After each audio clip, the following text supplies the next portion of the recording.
बिस्मिल्लाहिर्रहमानिर्रहीम। अस्सलामुअलैकुम dear viewers, क्या हाल व अहवाल है।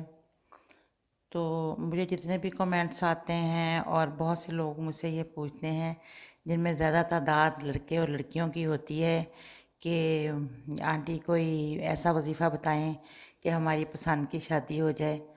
तो अब मैं उन सब से ये कहना चाहूँगी कि शादी तो वही अच्छी होती है जो पेरेंट्स का सिलेक्शन हो, लेकिन फिर भी बाज़ औक़ात कुछ फ़ैसले सही भी साबित होते हैं। अल्लाह ताला जानता है कि कौन सा फ़ैसला हमारे लिए सही है। तो मैं आपको वजीफ़ा बता रही हूँ और मज़ीद वज़ाइफ भी मैं आपको पसंद की शादी के पहले भी मैंने इसमें अपने चैनल में डाले हैं और मज़ीद भी मैं आपको बताऊँगी और ये भी बता रही हूँ वजीफ़ा। तो ये वजीफ़ा ये है कि आपने बावज़ू होकर फ़जर की नमाज़ के बाद या इशा की नमाज़ के बाद आपने अव्वल व आखिर 3-3 बार या 11-11 बार दरूद पाक पढ़ लेना है और उसके बाद बीच में 5 तस्बीहां पहले कलमे की पढ़नी है। जैसे कि ये जो पहला कलमा जो है, पहला कलमा तैयबा तैयब तैयब मैंने पाक ला इलाहा इल्लल्लाहु मुहम्मदुर रसूलुल्लाह। लेकिन आपने इस तरह से पढ़ना है कि अव्वल व आखिर दुरूद पाक पढ़ के ला इलाहा इल्लल्लाह मुहम्मदुर रसूलुल्लाह, ला इलाहा इल्लल्लाह मुहम्मदुर रसूलुल्लाह की आपने 5 तस्बीहात पूरी करके तो अल्लाह ताला से पसंद की शादी की दुआ करनी है।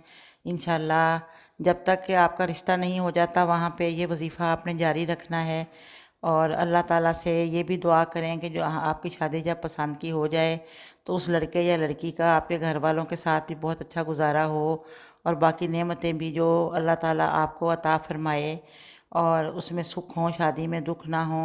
मुकम्मल सुकून की दुआ मांगें कि जो भी शादी आप करना चाहते हैं या चाहती हैं, लड़का या लड़की, उसके साथ आफ़ियत लगी हो, क्योंकि हमारे नबी ने भी ये फरमाया है कि हर चीज़ के साथ आफ़ियत मांगें।